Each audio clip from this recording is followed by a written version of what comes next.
সূরা ইখলাস কখন পাঠ করলে সাথে সাথে ফলাফল পাবেন? ভালো করে বুঝেন।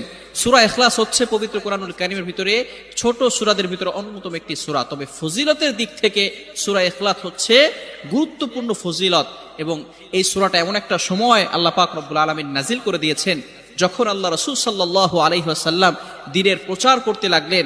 এমন সময় আল্লাহ পাক রব্বুল আলামিন এক আল্লাহর দাওয়াত দিতে লাগলেন। তখন কাফেররা আল্লাহ রাসূল সাল্লাল্লাহু আলাইহি সাল্লামকে কোশ্চেন করলো যে, মুহাম্মদ, তুমি তো এক আল্লাহর দাওয়াত দাও, আমরা তো কোটি কোটি দেবতার পূজা করি, তারা আমাদের সমস্যার সমাধান করতে পারে না। তুমি যে আল্লাহর দাওয়াত দাও সেই আল্লাহ কয়জন এবং সেই আল্লাহর সন্তান আছে কিনা? সাথে সাথে আল্লাহ পাক রব্বুল আলামিন এই কাফেরদের প্রশ্নের উত্তরে আল্লাহ রাসূল সাল্লাল্লাহু আলাইহি সাল্লামের কাছে এই সূরাটি নাজিল করলেন, কুল হুয়াল্লাহু আহাদ আল্লাহুস সামাদ লাম ইয়ালিদ ওয়া লাম ইউলাদ ওয়া লাম ইয়াকুল লাহু কুফুয়ান আহাদ। আল্লাহ পাক রব্বুল আলামিন এক, অদ্বিতীয়, এবং আল্লাহ